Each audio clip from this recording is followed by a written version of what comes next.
ನಮಸ್ಕಾರ ವೀಕ್ಷಕರೇ, city next ನ್ಯೂಸ್ನಲ್ಲಿ ತಮ್ಮೆಲ್ಲರಿಗೂ ಸುಸ್ವಾಗತ. ಇಂದು ಕರ್ನಾಟಕದ ಹುಬ್ಬಳ್ಳಿ ತಾಲೂಕಿನಲ್ಲಿ ಡಾ.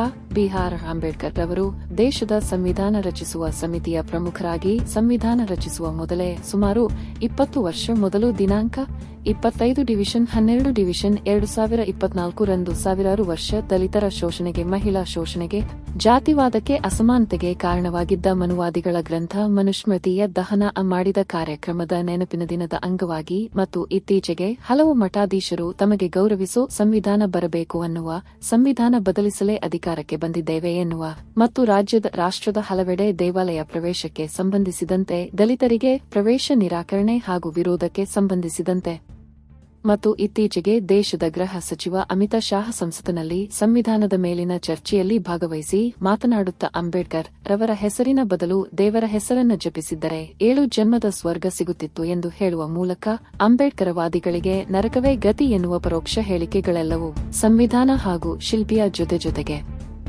ಅವರನ್ನ ನಂಬಿದವರನ್ನ ನರಕ ತೋರುವ ಹುನ್ನಾರವನ್ನ ಖಂಡಿಸಿ ಈ ದಿನದ ಆಚರಣೆಯ ಮೂಲಕ ಸಂವಿಧಾನ ಶಿಲ್ಪಿಯ ಅನುಯಾಯಿಗಳಾದ ನಾವು ಯಾವತ್ತೂ ಮನುವಾದಿಗಳ ನಡೆಗೆ ತಗ್ಗೋದಿಲ್ಲ ಎನ್ನುವ ಎಚ್ಚರಿಕೆ ರವಾನಿಸುವ ಮೂಲಕ ಮನುವಾದಕ್ಕೆ ಧಿಕ್ಕಾರ ಹೇಳುವ, ಮಹಿಳಾ ಸಮಾನತೆಯೊಂದಿಗೆ ಸಮಸಮಾಜದ ಶಾಂತಿಗಾಗಿ ಮನುಸ್ಮೃತಿ ದಹನ ಮಾಡುವ ವಿಶೇಷ ಕಾರ್ಯಕ್ರಮದೊಂದಿಗೆ ಹುಬ್ಬಳ್ಳಿಯ ದುರ್ಗದ ಬೈಲ್ ಪ್ರದೇಶ ವೃತ್ತದಲ್ಲಿ ಈ ಮನುವಿರೋಧಿ ದಿನವನ್ನು ಆಚರಿಸಲಾಗುತ್ತಿದೆ ಎಂದು ಸಮತಾ ಸೇನಾದ ಗುರುನಾಥ ಉಳ್ಳಿಕಾಶಿ ಮಾತನಾಡಿದರು. ಸದರಿ ಸಂದರ್ಭ ಚಾತುರ್ವರ್ಣದ ಬಗ್ಗೆ ಪ್ರಭು ಪ್ರಭಾಕರ ಮಾತನಾಡಿದರು. ಫಕ್ಕಣ್ಣ ದೊಡ್ಡಮನಿ, ಇಂದುಮತಿ ಶಿರಗಾಮಿ, ದೇವೇಂದ್ರಪ್ಪ ಏಟಗಿ, ಮಂಜು ಉಳ್ಳಿಕಾಶಿ ಮನುವಾದದ ನಡೆ ವಿರೋಧಿಸಿ ಮಾತನಾಡಿದರು.